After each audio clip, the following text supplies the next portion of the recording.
जदि आपण धान मंडी रे धान देइछंती आ आपणको अकाउंट को पैसा आसी नहीं ताहले आपण केमिति ऑनलाइन चेक करिवे ए वीडियो रे मु आपणको बतेइबी। देखंतु सर्वप्रथम आपण कोन करबे आपणको मोबाइल कोनोसी गूगल ब्राउजर को आसीबे आउ सेठी रे कोन लिखिबे देखंतु फूड ओडिसा लिखिबे। देखि परते पहला जो वेबसाइट आसी छै एथिरे आपणको क्लिक करबा को पड़िबो। जेते बेले क्लिक करबे आपण यार मेन पेज को आसीबे। मेन पेज को आसला परे आपण एथिरे जो ऐड आसीबो एटा को क्लोज कर नेबे। क्लोज कला पर देखंतु ऊपर जो देइछि ऑनलाइन सर्विस देछि एठी आपन को क्लिक करबा को पड़िबो। जेते बेले आपण ऑनलाइन सर्विस रे क्लिक करबे देखि पारिबे तीनोटी ऑप्शन देइछि। तो हमको कोन करबा अछि तो ट्रांसफरशिप पोर्टल रे आपन क्लिक करबा अछि। ट्रांसफरशिप पोर्टल रे जेते बेले क्लिक करबे क्लिक कला पर देखंतु तारो आगु जेते बेले आसीबो आपण एटा जो ऑप्शन देइछि ए ऑप्शन रे देखंतु नो फार्मर रजिस्ट्रेशन स्टेटस लिखा अछि।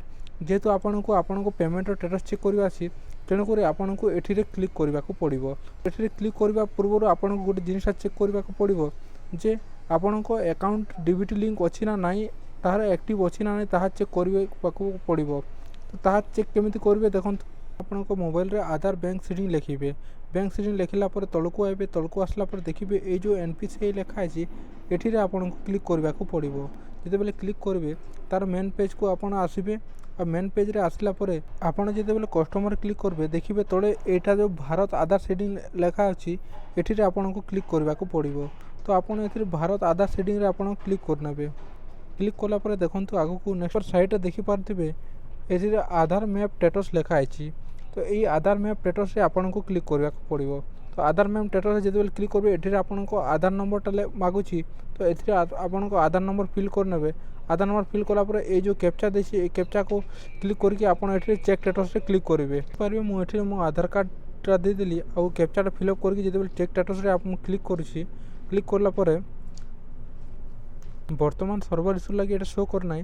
जेते बेले आपण सेठी क्लिक करबे आपण को को बैंक रे डीबीटी लिंक अछि से बैंक टा शो करबो आ ता तळे एक्टिव लिखिबो। जदि एक्टिव न लेखाथिबो ताले जानिबे जे आपण को डीबीटी लिंक नाही। तो आपण कोन करबे केमिति लिंक करबे ताहा ऑलरेडी मो चैनल रे वीडियो बने की रखे छी। तो ताहा देखि कि आपण लिंक करि पारिबे। तापर कोन करूछबे आपण बैक आसीबे पुनी से साइट को। साइट रे जेते बैक आसीबे आपण देखिबे कोठी आपण क्लिक करबाथला ए जो नो फार्मर रजिस्ट्रेशन स्टेटस एथि रे आपण क्लिक करबाथला। तो एथि रे आपण क्लिक करबे। जेते बेले क्लिक करबे देखंतु वर्तमान एहा मध्ये सर्वर लागि चालू नै। तो आपण कोन करबे जेते बेले एथि रे सर्वर चालिबो तो आपण सेठि रे आपण को एड्रेस आपण को गां आपण को ग्राम पंचायत एवं आपण सोसाइटी जो आपण धान देछंती सेटा चयन कला परे फाइनेंशियल ईयर 2025-26 जेते चयन करबे आ जेते बेले चेक करबे तो आपण को गेट आपण सोसाइटी जेते भी चासी होछन तांकर ना आसीबो। तो आपण कोन करबे से चासी आपण को ना खोजबे आ चासी को सीधा देखिबे एठी रे गेट डिटेल्स वेबसाइट रे लिखा आइतिबो। तो गेट डिटेल्स जेते बेले क्लिक करबे आपण जदि पेमेंट पडिछि ना रिजेक्ट हेछि सेटे शो करथो। जदि प्रोसेसिंग अछि तो प्रोसेसिंग शो करथिबो।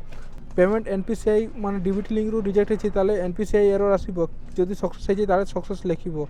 एमिति करी आपण चेक करि पारबे जे आपण को मंडी रे पैसा आसीबो ना नाही।